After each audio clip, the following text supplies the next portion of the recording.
I'm Corbett Wall with DVAuction, here with your feeder flash for Thursday, September the 12th, brought to you in part by Performance Livestock Analytics Performance Beef. With Performance Beef, you can give access to those helping you make the most important decisions on your operation, like your nutritionist, your veterinarian, or ag lender.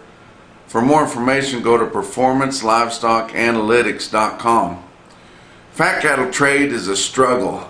As we've got into this down market here for the last several weeks, every week it just seems progressively harder to get any kind of direct fat cattle trade going on a negotiated basis in our 5-area feeding region. We haven't seen hardly any trade so far this week, and it's been kind of like that for the last several weeks. It's just hard to get anything going. There's more negotiated trade out there than what we're seeing. It's just not being reported. They can throw anything in there and throw that into a formula trade where it's not reported. Packers don't want any higher prices reported at all, and they're really liking this positive margin that they've established here over the last several weeks with the fat cattle cash trade just going down a little bit every single week, and sometimes in bigger hunks. And it's looking like we're going to struggle to keep steady again this week, even though the board's been fairly supportive. But your packers are even sending their buyers into the few fat cattle auctions in the northern plains and in the Midwest with tighter orders there, and they're not paying up much for cattle. We're just not seeing the prices there. They know that the price that they pay for the cattle is probably the most important thing that they can control, and they're just whittling it down now. And you know, we've lost $20 here just in the last couple of months, and it's really getting frustrating, because that fat cattle price, even though it's fairly watered down and we don't see a whole lot of negotiated trade, that's what all of your formulas are based off of loosely. And that is really what all your cattle prices are based off of, is that one price that we get for fat cattle each week, which is slipping lower and lower and lower into this down market, but we're not seeing hardly any trade at all. It's getting more frustrating all the time, and I fear that we're not very far away from not seeing any reported negotiated trade hardly at all, and I'm not sure if that's going to be enough to base all those formula trades off of or not. But gosh, it's just getting tough for these few guys that sell in a negotiated manner to get any kind of price for their fat cattle. I'm coming to you from Dickinson, North Dakota.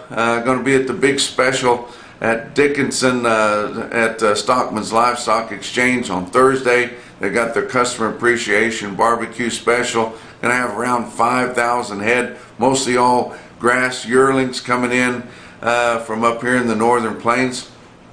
We actually hooked up both sale barns, the Stockman's Livestock Exchange and Stockman's West barn, both on DVAuction. This will be the first time they've ever been broadcast on DVAuction. They've added that.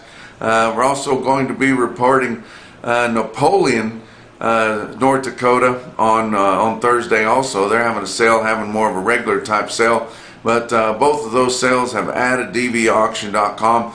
If you're broadcasting with someone else, you'd like to have the exposure of DVAuction, give us a call. It's not all that expensive, guys, and it opens you up to a lot more exposure there.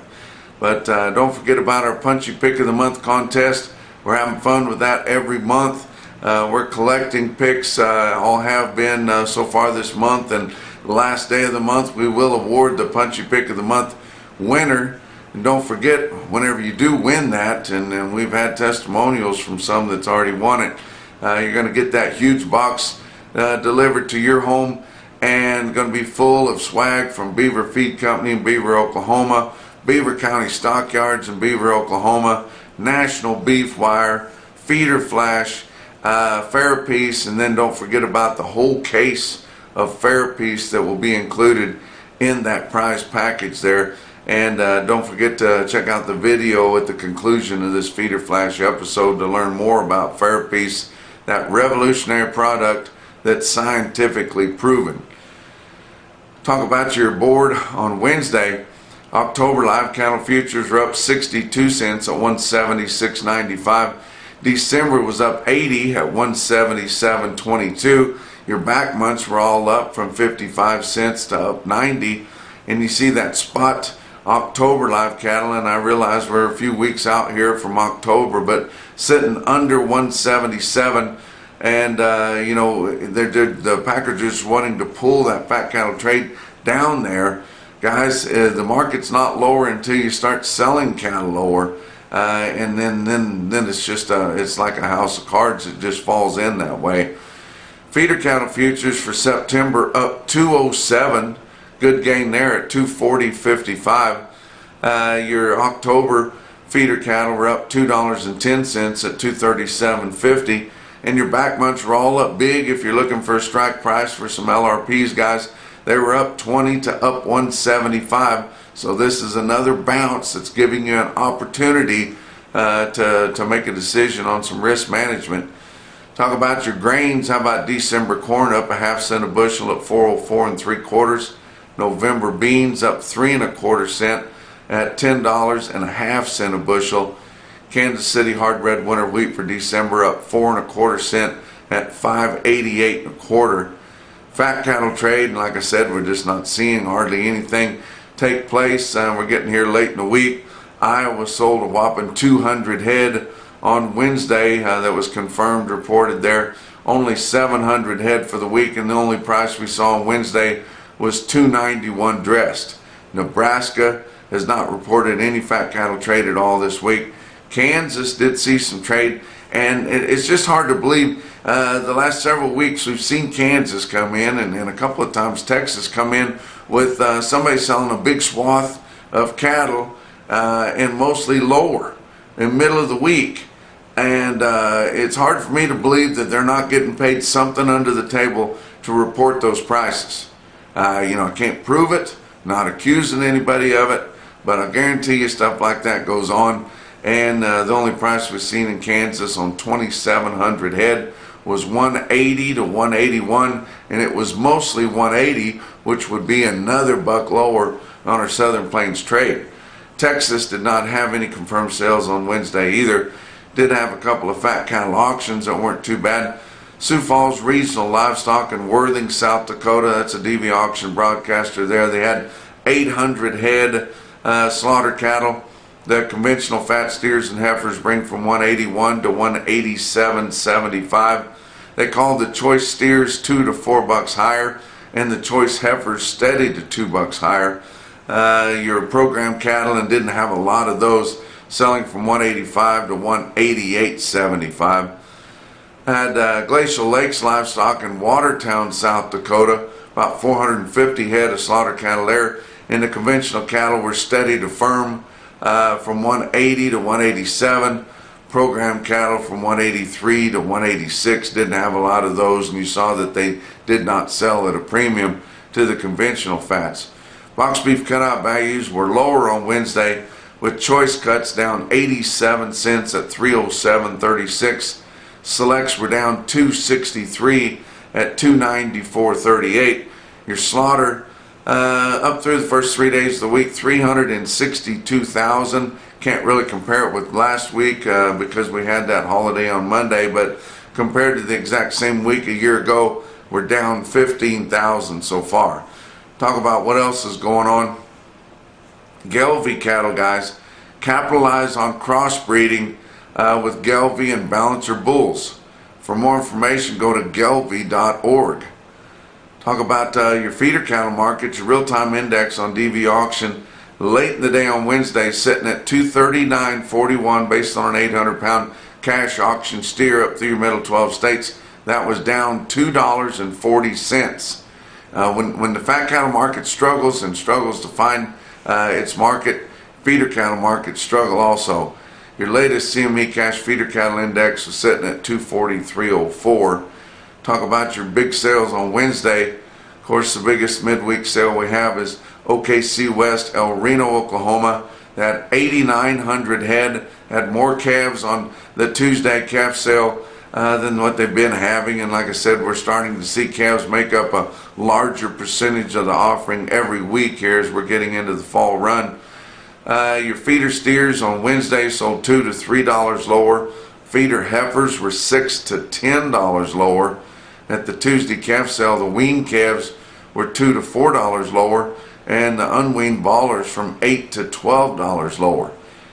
It was your National Beef Wire Stickout sale of the day in El Reno, Oklahoma, and this is just on the Wednesday sale, on the feeder sale, and you see that represented as your well-tested weight groups were in your feeders. But they had 902 head of 7-weight steers, averaged 754 at 243.61. 1,391 head of 8-weight steers, averaged 839 at 235 smooth. And 341 head of 9-weight steers, averaged 959 pounds at 218.73. On your heifers out of El Reno, Oklahoma, there was 499 head of 6-weight heifers. They averaged 678 at 236.14.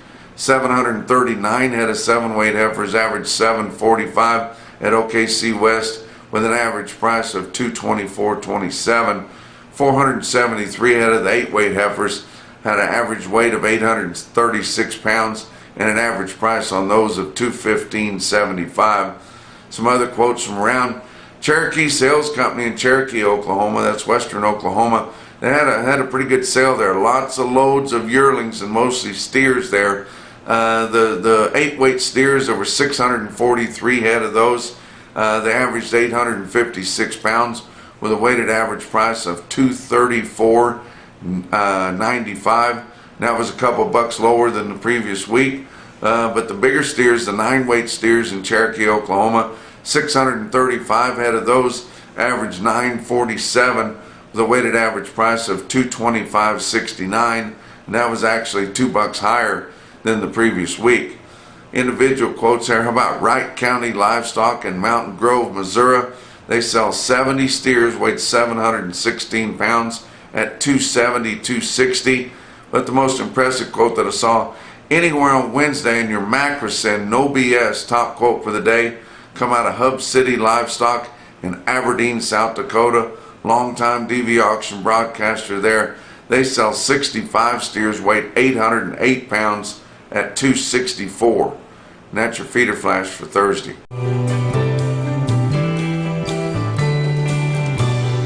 So my dad was a veterinarian growing up. Always been on the ranch here. I love the ranch life and I like the medicine. Having my own herd, my clients come in and say, I want to do what you do. Or they'll see something in a magazine, what do you think of this? Figuring I've already probably played with it on my own herd. So I saw FerAppease and thought, well, this is going to be foo-foo dust.